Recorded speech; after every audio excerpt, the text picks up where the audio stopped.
আপনারা দেখছেন একুশে টেলিভিশন।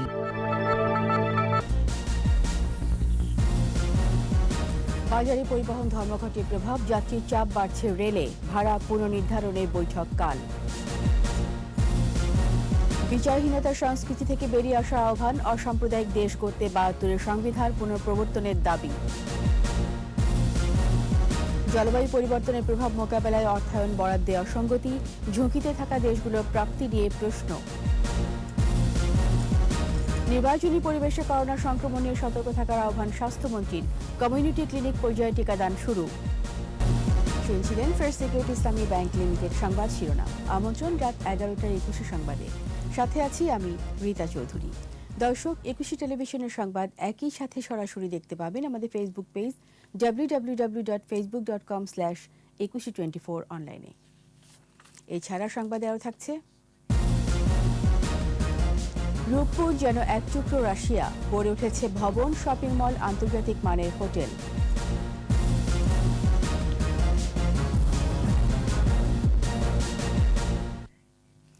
পরিবহন ধর্মঘটের প্রভাব পড়েছে নিত্যপণ্যের বাজারে। ট্রাক, কাভার্ড ভ্যান চলাচল না করায় কাঁচামাল সহ অন্যান্য পণ্যের সরবরাহ কম, দামও বাড়তি।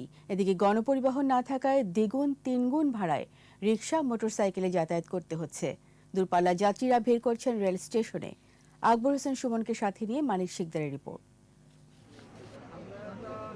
বাস, ট্রাক ধর্মঘটের দ্বিতীয় দিনেই প্রভাব পড়তে শুরু করেছে নিত্যপণ্যের বাজারে।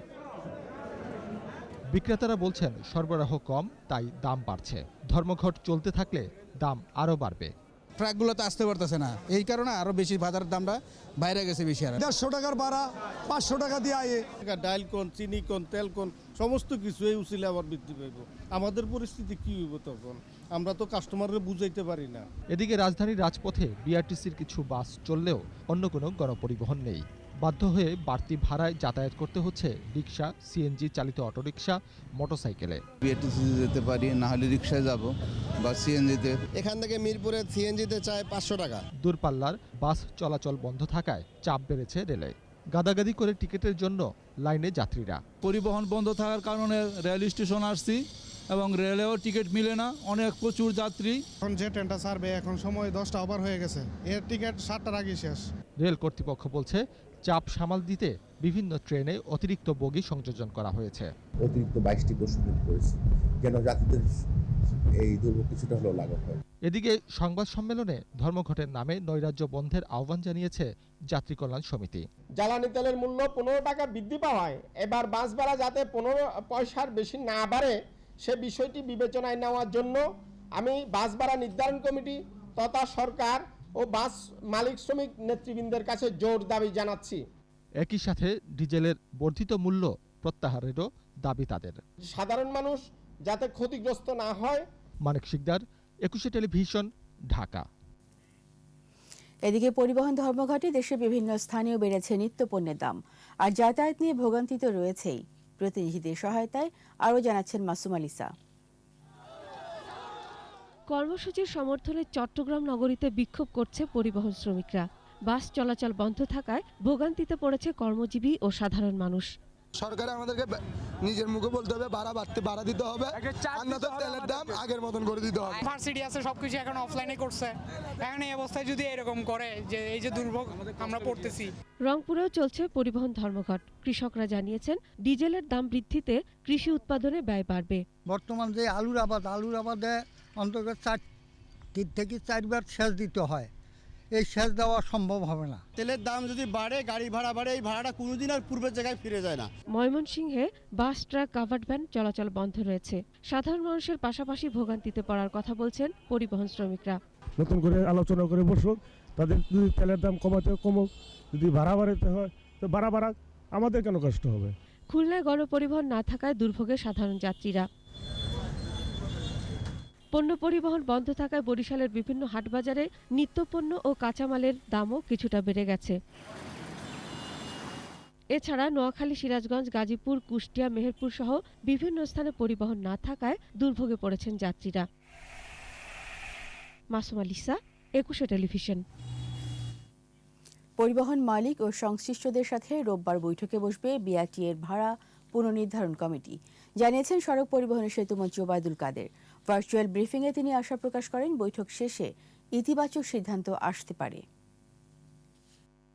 আগামীকাল বিআরটি এর ভাড়া পুনর্নির্ধারণ কমিটির বৈঠক হবে। সেখানে পরিবহন মালিক, শ্রমিকদের প্রতিনিধি সহ সংশ্লিষ্ট অন্যান্য স্টেক হোল্ডারদের সঙ্গে বৈঠক হবে। সকলের সাথে আলাপ আলোচনা করে জনগণের উপর বাড়তি চাপ যেন সহনীয় পর্যায়ে থাকে সে ব্যাপারে ইতিবাচক উদ্যোগ ও প্রয়াস অব্যাহত রয়েছে। এদিকে সরকার জ্বালানির দাম বাড়ার বিষয়ে চিন্তাভাবনা করছে জানিয়ে পরিকল্পনা মন্ত্রী এম এ মান্নান বলেন, ধর্মঘট হরতাল করে লাভ হবে না, ঠান্ডা মাথায় সমাধানের চিন্তা করতে হবে। যে পরিমাণ বেড়েছে, যে পরিমাণে মূল মহাজনটা দাম বাড়িয়েছে, আনুপাতিক হারে সেই অনুপাতে দাম বাড়েনি। এখনও আমাদেরকে প্রচুর ভর্তুকি দিতে হচ্ছে। এরপরেও এখন যে দাম বাড়ানো হচ্ছে আরও বাকি আছে, খাত এখনও আরও গভীর। সেই খাত ভরতে হচ্ছে আপনার আমার জনগণের টাকা ভর্তুকির নামে ট্রান্সফার করে আবার দিতে হবে। এখানে এটা আমাদের মনে রাখা দরকার। জ্বালানি তেলে মূল্য বৃদ্ধিতে জনগণ আরও ভোগান্তির মধ্যে পড়বে বলে মন্তব্য করেছেন বিএনপির মহাসচিব মির্জা ফখরুল ইসলাম আলমগীর। ভোট ও ভাতের অধিকার পুনঃপ্রতিষ্ঠায় ঐক্যবদ্ধ হওয়ারও আহ্বান জানান তিনি। এক এক করে জ্বালানি তেলের দাম বাড়িয়ে দিয়ে, গ্যাসের দাম বাড়িয়ে দিয়ে, বিদ্যুতের দাম বাড়িয়ে দিয়ে, প্রতিটি নিত্য প্রয়োজনীয় জিনিসের দাম বাড়িয়ে দিয়ে আজকে জনজীবনকে দুর্বিষহ করে তুলেছে। আজকে মানুষ কোথাও দাঁড়াবার জায়গা পাচ্ছে না। বিচারহীনতার সংস্কৃতি থেকে বের হয়ে সাম্প্রদায়িক সম্প্রীতি বিনষ্টকারীদের দৃষ্টান্তমূলক শাস্তি দিতে পারলে দেশের সম্প্রীতি বজায় থাকবে। জিয়া মুশতাক চক্র বঙ্গবন্ধুকে হত্যা করে গণতন্ত্রকে হত্যা করে, ধর্মের রাজনীতি তৈরি করেছে। রাজধানীতে এক সেমিনারে এসব কথা বলেন বক্তারা। এদিকে মুক্তিযুদ্ধের চেতনায় অসাম্প্রদায়িক বাংলাদেশ গড়তে ৭২ সংবিধান পুনঃপ্রবর্তনের দাবি জানিয়েছে বাংলাদেশের ওয়ার্কার্স পার্টি। মাহমুদ হাসানের রিপোর্ট। উগ্রবাদ, মৌলবাদ, ধর্মীয় অসহিষ্ণুতা ও সংখ্যালঘু আক্রমণ মুক্তিযুদ্ধের চেতনা ও সংবিধানের মূলনীতির সাথে সাংঘর্ষিক। এই শিরোনামে সেমিনারের আয়োজন করে বাংলাদেশ হেরিটেজ ফাউন্ডেশন। জাতীয় জাদুঘরে এ সেমিনারে বক্তারা অসাম্প্রদায়িক বাংলাদেশ তৈরিতে করণীয় নিয়ে আলোচনা করেন। এই সাম্প্রদায়িক সহিংসতার সাম্প্রতিক সময়ে কুমিল্লা সহ দেশের বেশ কয়েকটি স্থানে ঘটে যাওয়া সাম্প্রদায়িক হামলার বিষয়ে বক্তারা বলেন, জড়িতদের পাশাপাশি কুশীলবদের চিহ্নিত করতে হবে। যে সামাজিক যোগাযোগ মাধ্যম ব্যবহার করে সাম্প্রদায়িক বিষ বাষ্প ছড়ানো হচ্ছে, সেই মাধ্যম ব্যবহার করেই সাম্প্রদায়িক সম্প্রীতি ধরে রাখার পদক্ষেপ নিতে হবে। বিচারহীনতার সংস্কৃতি থেকে আমাদের বেরোতে হবে। একটি হলেও বিচার করতে হবে এবং দৃষ্টান্তমূলক বিচার করতে হবে। সারা পৃথিবীকে জানিয়ে দিতে হবে যে ঠিক আছে, বাংলাদেশে কিছু দুষ্টু লোক আছে, বাংলাদেশে কিছু সাম্প্রদায়িক উগ্রবাদী মানুষ আছে, তাদের সংখ্যা কম, তাদের বিরুদ্ধে গোটা বাংলাদেশ রুখে দাঁড়িয়েছে, এই তার প্রমাণ। ৭১-এ যারা বাংলাদেশ চায়নি তারাই সাম্প্রদায়িক সহিংসতার ঘটনা ঘটাচ্ছে। কুমিল্লার ঘটনায় জড়িত ইকবালের সাথে তারেক রহমানের সম্পর্ক রয়েছে বলেও মন্তব্য করেন বক্তারা। ৭১-এর পরাজিত অপশক্তি যারা বাংলাদেশের স্বাধীনতা চায়নি এবং বাংলাদেশ স্বাধীন হওয়ার পরে খুনি মোস্তাক, খুনি জিয়া যখন বঙ্গবন্ধুকে হত্যা করে ক্ষমতা পেল, তখনই তারা চেষ্টা করলো আবার সাম্প্রদায়িকতার ভিত্তিতে দেশকে পাকিস্তানিকরণের বিষয়। এদিকে জাতীয় প্রেস ক্লাবের সামনে সাম্প্রদায়িক সম্প্রীতি রক্ষার আহ্বানে মানববন্ধন আয়োজন করে বাংলাদেশ ওয়ার্কার্স পার্টি। এ সময় বক্তারা বঙ্গবন্ধুর স্বপ্ন বাস্তবায়নে অসাম্প্রদায়িক দেশ গড়ার তাগিদ দেন। সাম্প্রদায়িকতার ফলাফল কি হতে পারে? একটা রাষ্ট্র ধ্বংস হয়ে যেতে পারে। উন্নয়নের ধারা ব্যাহত করতে সাম্প্রদায়িক শক্তি তৎপর উল্লেখ করে সতর্ক থাকার আহ্বান জানান বক্তারা। মাহমুদ হাসান, ২১ টেলিভিশন, ঢাকা। জলবায়ু সম্মেলন প্রসঙ্গ। জলবায়ু পরিবর্তনের প্রভাব মোকাবেলায় অর্থায়ন বরাদ্দে বড় ধরনের অসঙ্গতি রয়েছে, এমনটা মনে করছেন বিশেষজ্ঞরা। গ্লাসগো COP26 সম্মেলনে ১৩০ লাখ কোটি ডলারের প্রতিশ্রুতি দেওয়া হলেও বাংলাদেশের মতো ক্ষতিগ্রস্ত ও ঝুঁকিতে থাকা দেশগুলো বাস্তবে কতখানি পাবে, এমন প্রশ্ন অনেকের। জাতিসংঘের পরিবেশ বিষয়ক কর্মসূচি UNEP বলছে, ক্ষতিগ্রস্ত দেশগুলোর বর্তমানের তুলনায় আরও অন্তত ৫ থেকে ১০ গুণ বেশি সহায়তা প্রয়োজন। রিপোর্ট দুলি মল্লিকের। বছরের পর বছর এভাবে বন্যায় ভাসে বাংলাদেশের উপকূলীয় বিস্তীর্ণ এলাকা। ঘরবাড়ি, ফসলের জমি সব হারিয়ে নিঃস্ব হওয়া মানুষের সংখ্যা বেড়েই চলেছে। শুধু তাই নয়, বাড়ছে লবণাক্ততা, উধাও হচ্ছে সুপেয় পানির উৎস। বাংলাদেশ সয়েল রিসোর্স ডেভেলপমেন্ট ইনস্টিটিউটের তথ্য মতে গেল ৩৫ বছরে দেশের উপকূলে লবণাক্ত জমির পরিমাণ বেড়েছে ২৬%। সাতক্ষীরার প্রতাপনগরের ষাটোর্ধ্ব আব্দুস সামাদ এবছর বন্যায় সব হারিয়েছেন। সচ্ছল কৃষক থেকে আজ তিনি নিঃস্ব। আর একই জেলার গাবুরা গ্রামের নাজমা খাতুনের মতো আরও অনেকের দৈনন্দিন জীবনের যুদ্ধ হয়ে দাঁড়িয়েছে পরিবারের জন্য বিশুদ্ধ পানি নিশ্চিত করা। ৬ মাস ৭ মাস মনে করো বৃষ্টির পানি ধরে রান্না খাওয়া সব এই পানি দিয়ে চলে, আর বাকি যে ৪-৫ মাস এই ৪-৫ মাস ওই পুকুরের পানি।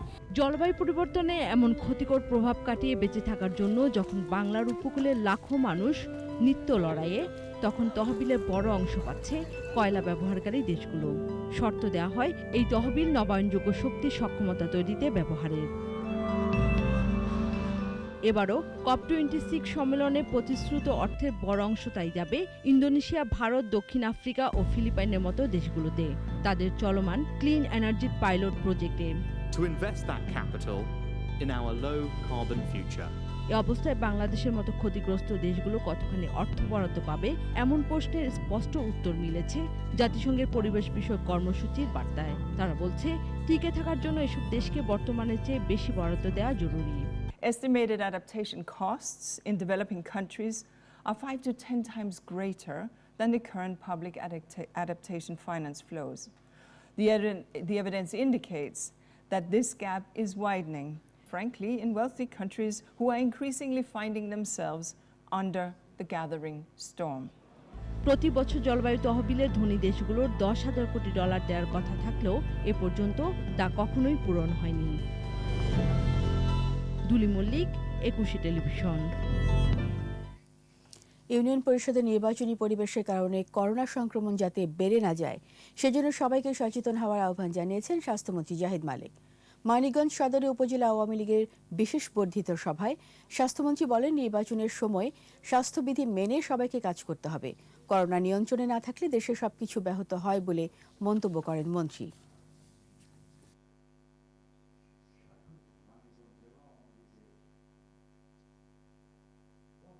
সারা দেশে তো ইউনিয়ন কাউন্সিলের নির্বাচন হচ্ছে, নির্বাচন সুষ্ঠুভাবে হোক আমি চাই, এবং নির্বাচনের যে অ্যাক্টিভিটি আছে কাজকর্ম জানি স্বাস্থ্যবিধি মেনে করা হয়। করোনা নিয়ন্ত্রণে না থাকলে দেশের সবকিছু ব্যাহত হয়। কমিউনিটি ক্লিনিক পর্যায়ে করোনার টিকাদান কর্মসূচি শুরু হয়েছে, চলবে 12 নভেম্বর পর্যন্ত। সব মিলিয়ে 13,000 কমিউনিটি ক্লিনিকে পর্যায়ক্রমে সিনোফার্মের টিকা দেওয়া হবে। প্রতি ক্লিনিকে গড়ে 500 জনকে দেওয়ার লক্ষ্যমাত্রা ধরা হয়েছে। সকাল থেকে গাজীপুর জেলায় 220টি এবং টাঙ্গাইল, গোপালগঞ্জ, কুষ্টিয়া, সিরাজগঞ্জ ও দিনাজপুরের হিলি সহ বিভিন্ন জেলায় কমিউনিটি ক্লিনিকগুলোতে চলে এই টিকাদান কার্যক্রম।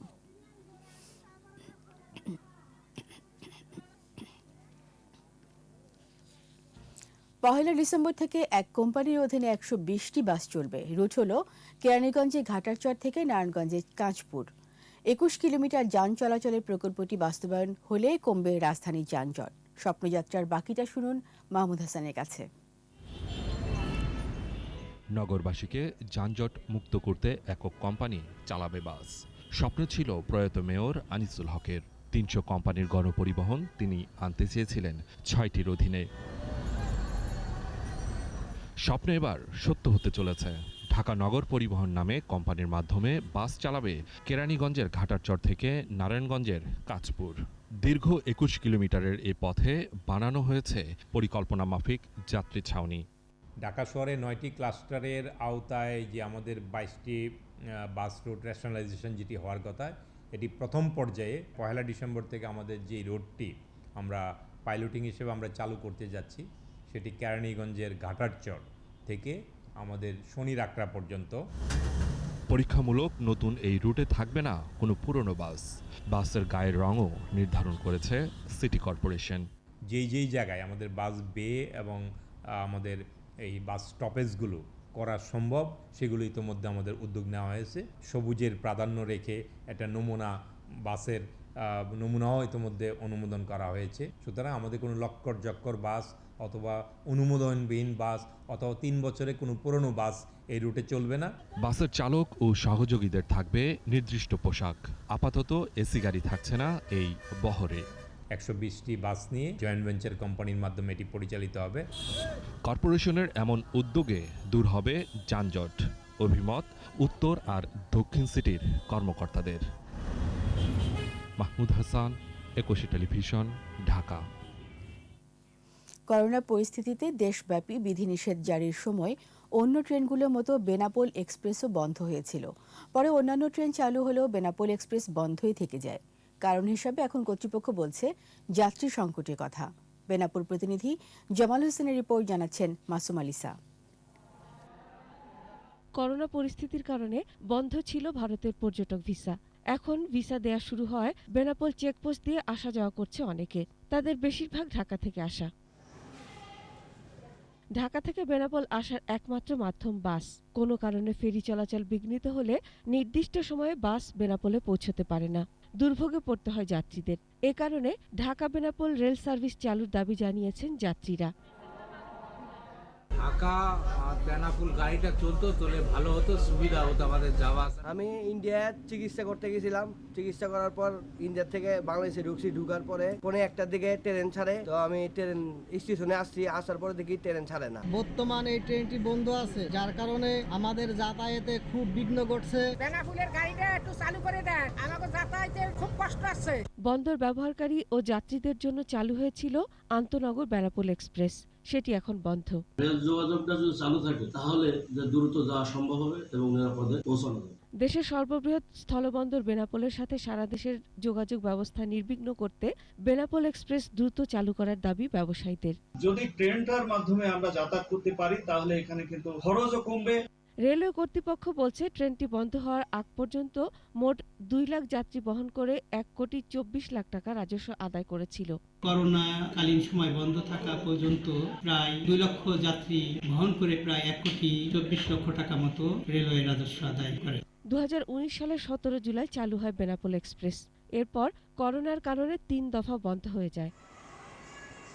মাসুম আলিসা, একুশে টেলিভিশন। রূপপুর পারমাণবিক বিদ্যুৎ প্রকল্পের কারণে রাতারাতি বদলে গেছে ঈশ্বরদীর রূপপুর, শাহপুর ও নতুনহাট এলাকার চিত্র। অজুপাড়া গায়ে গড়ে উঠেছে নতুন নতুন ভবন, শপিং মল, মার্কেট, আন্তর্জাতিক মানের হোটেল, রেস্টুরেন্ট, রিসোর্ট। প্রকল্পে কাজ করতে আসা রাশিয়ানদের সাথে গড়ে উঠেছে স্থানীয়দের মধুর সম্পর্ক। এখানকার দোকানপাট, হোটেল, রেস্টুরেন্টের নামকরণ রুশ ভাষায়। রূপপুর এখন পরিচিত হচ্ছে রুশপুর নামে। পাবনার প্রতিনিধি রাজিউর রহমান রুমির রিপোর্ট জানাচ্ছেন মাসুম আলিসা। পাবনার ঈশ্বরদী উপজেলার রূপপুর, শাহপুর, নতুনহাট এলাকা 6-7 বছর আগেও ছিল এক নীরব গ্রাম। এলাকাটি এখন দারুণ কর্মচাঞ্চল। গড়ে উঠেছে সুউচ্চ ভবন, আধুনিক বিপণী বিতান, আন্তর্জাতিক মানের হোটেল, রিসোর্ট ও রেস্টুরেন্ট। রূপপুর প্রকল্পের উন্নয়নের ছোঁয়ায় পাল্টে গেছে জীবন জীবিকা। গোটা এলাকায় লেগেছে রুশ সংস্কৃতির ছোঁয়া। রূপপুর পারমাণবিক বিদ্যুৎ প্রকল্পে কাজ করছেন রাশিয়া, বেলারুশ, উজবেকিস্তান সহ বিভিন্ন দেশের কমপক্ষে 2000 প্রকৌশলী ও শ্রমিক। বিদেশিদের বসবাসে গ্রিন সিটিতে গড়ে উঠেছে 20 তলা 20টি আবাসিক ভবন। এর বাইরে হোটেল, রিসোর্ট, বিপণী বিতান সহ বিভিন্ন প্রতিষ্ঠানে কর্মসংস্থান হয়েছে স্থানীয়দের। বিদেশিদের সাথে সখ্যতা গড়ে উঠেছে তাদের। স্বাচ্ছন্দ্য ফিল করতেছে এবং ওরা অনেক বেশি খুশি, ওদের প্রয়োজনীয় খাবারগুলো এখানে পাচ্ছে। যেভাবে রাশিয়াদের সাথে ডিলিংস করতেছি ওরা খুব ভালো, ওদের মন মানসিকতা ভালো। তারা কি বলতেছে, আমরা কি বলতেছি, আমরা সবই বুঝতে পারি, তাদের চাহিদা পূরণ করতে পারি। শাহপুর, নতুনহাট, রূপপুর, পাকশি ও ঈশ্বরদী শহরে গড়ে ওঠা একাধিক বিপণী বিতান, আধুনিক শপিং মল ও হোটেলগুলোর নাম রাখা হয়েছে রুশ ভাষায়। তাই রূপপুর এখন পরিচিতি পেয়েছে রুশপুর নামে।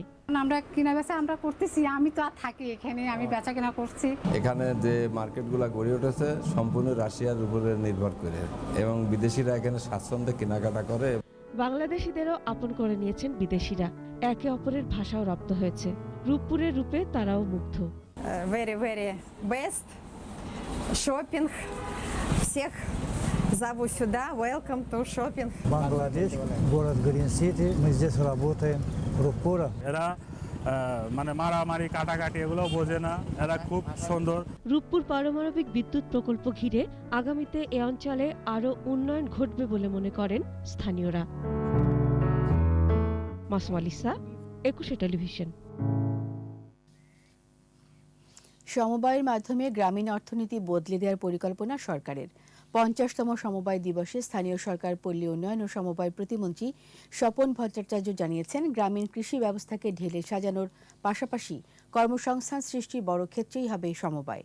জাতিপিতা বঙ্গবন্ধু শেখ মুজিবুর রহমানের দেখানো পথে সমবায় শক্তিশালী করার কথাও জানান প্রতিমন্ত্রী। মেহেদী হাসানের রিপোর্ট। সর্বোচ্চ ত্যাগ করে আমার দেশের গঠনমূলক কাজে আত্মনিয়োগ তোমাদের করতে হবে। স্বাধীনতার পর সমবায়কে মালিকানার অন্যতম গুরুত্বপূর্ণ খাত হিসেবে ঘোষণা দেয় বঙ্গবন্ধু শেখ মুজিবুর রহমানের সরকার। দেশের প্রত্যেক গ্রামে ইউনিয়ন ভিত্তিক বহুমুখী সমবায়ের মাধ্যমে সুলভে নিত্যপণ্য ও কৃষি উপকরণ পৌঁছে দেওয়ার ব্যবস্থা নেওয়া হয়। মহাজনদের থেকে কৃষককে রক্ষায় সমবায় ভিত্তিক ক্ষুদ্র ঋণ ছাড়াও মৎস্য চাষ, ইক্ষু চাষ, তাঁতশিল্প, হস্তশিল্প, দুগ্ধশিল্প স্থাপনের মাধ্যমে কর্মসংস্থান সৃষ্টির উদ্যোগও এগিয়ে যায়।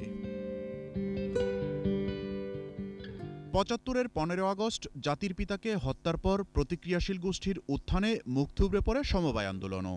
সমবায় অধিদপ্তরের সবশেষ হিসাব বলছে, দেশে এখন মোট সমবায়ের সংখ্যা ১,৯৬,৩১৬টি। এগুলোর সদস্য সংখ্যা ১,১৭,৭,৫১৪ জন। সব মিলিয়ে আমানত ৯,০১৯ কোটি টাকা। সমবায়ের মাধ্যমে মোট কর্মসংস্থান ৯,৬৩,০০০-এরও বেশি।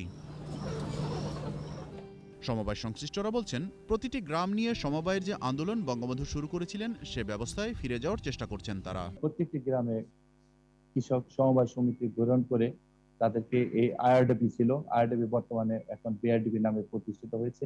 তাদের সহযোগিতা আমাদের গ্রামীণ যে পল্লীর যে কৃষকরা আছে তাদেরকে বিভিন্ন সুযোগ সুবিধা দিত, কিন্তু বর্তমানে সেই সুযোগ সুবিধা এখন কিছুই নেই। বঙ্গবন্ধুর দর্শন সমবায় উন্নয়ন প্রতিপাদ্যে 50তম সমবায় দিবসকে সামনে রেখে প্রতিমন্ত্রী বলছেন, বিগত সময়ে সমবায়ের নামে বেশ কিছু বড় অনিয়ম হলেও বর্তমানে বেশিরভাগ সমবায় সঠিকভাবেই চলছে।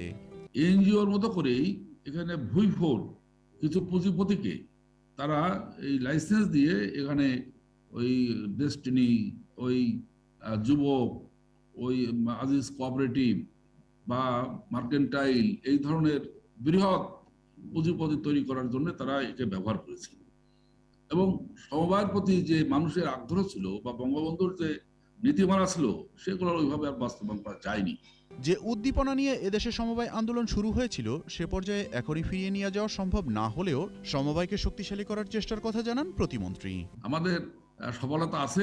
গ্রামে গেলে দেখবেন যে ছোট ছোট সমবায়ের মাধ্যমে কিন্তু প্রচুর পরিমাণ গরুর খামার, ছাগলের খামার, মুরগির খামার এবং খাদ্য প্রক্রিয়াকরণ হচ্ছে।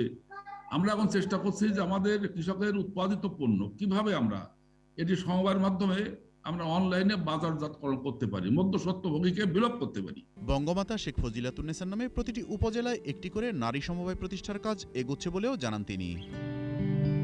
মেহেদী হাসান, 21 টেলিভিশন, ঢাকা। রাজধানী এবং ব্রাহ্মণবাড়িয়ার কয়েকটি এলাকায় অভিযান চালিয়ে মানব পাচার চক্রের ৮ জনকে গ্রেপ্তার করা হয়েছে। সংবাদ সম্মেলনে র্যাব জানায়, চক্রটি নকল ইমিগ্রেশন ক্লিয়ারেন্স কার্ড বানিয়ে ভ্রমণ ভিসার সাধারণ মানুষকে মধ্যপ্রাচ্যে পাঠাতে চেয়েছিল, কিন্তু বিমানবন্দর কর্তৃপক্ষ বিষয়টি ধরে ফেলে। পরে র্যাব অভিযান চালিয়ে মানব পাচার চক্রে ৮ জনকে গ্রেপ্তার করে, জব্দ করে 14টি করে পাসপোর্ট ও নকল বিএমইটি কার্ড সহ অন্যান্য সরঞ্জাম।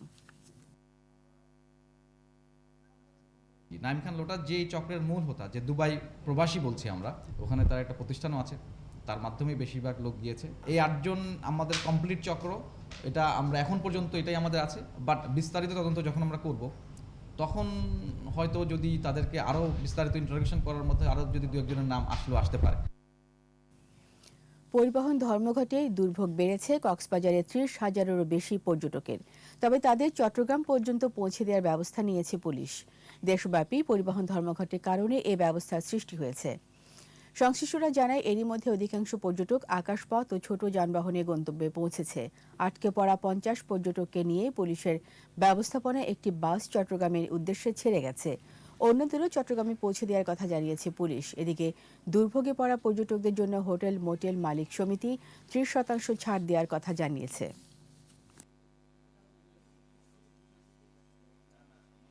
হোটেল মোটেল গেস্ট হাউস মালিক সমিতি রুম ভাড়ার ক্ষেত্রে 20% ছাড় দেওয়ার সিদ্ধান্ত নিয়েছি এবং এটা কার্যকর হচ্ছে। আমাদের পূর্ব অভিজ্ঞতার আলোকে পর্যটকদের সম্মানে ছাড় দেব সব ক্ষেত্রে। ৭৭তম জন্মদিনে প্রয়াত আলী জাকেরকে স্মরণ করল বিশিষ্টজনেরা। সন্ধ্যায় বাংলাদেশ শিল্পকলা একাডেমির জাতীয় নাট্যশালায় নাগরিক নাট্য সম্প্রদায় আয়োজিত স্মরণ অনুষ্ঠানে যোগ দেন নাট্যাঙ্গনের বিশিষ্টজনেরা। স্মৃতিচারণে উঠে আসে আলী জাকেরের বর্ণাঢ্য জীবন ও সৃষ্টিকর্ম। আলোচকরা বলেন, আলী জাকের দেশের সংস্কৃতির ক্রমবিকাশে যে অনন্য অবদান রেখেছেন তা স্মরণীয় হয়ে থাকবে। অনুষ্ঠানে তার স্মরণে নৃত্যের তালে তালে গুরুবন্দনা করেন শিল্পীরা। আলী জাকেরের রচনা থেকে পাঠ করার পাশাপাশি আবৃত্তি করা হয়। সঙ্গীত পরিবেশন করেন শিল্পীরা।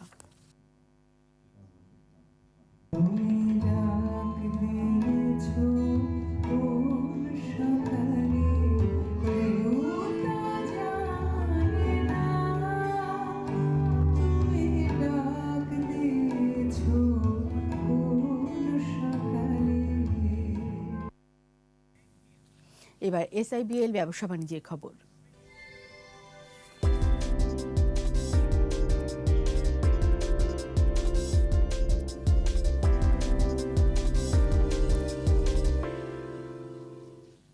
পরিবহন ধর্মঘটের কারণে চট্টগ্রাম বন্দরে আমদানি করা কন্টেইনারে জট লেগেছে। কর্মকর্তারা জানান, বন্দরে ৪৯,০০০ কন্টেইনার রাখার ধারণ ক্ষমতা রয়েছে। টানা ধর্মঘটে এরই মধ্যে অভ্যন্তরে ৩৬,০০০ কন্টেইনার জমেছে। ধর্মঘট আরও বাড়লে বন্দর ব্যবস্থাপনায় স্থবিরতা তৈরি হতে পারে বলে আশঙ্কা করছেন কর্মকর্তারা।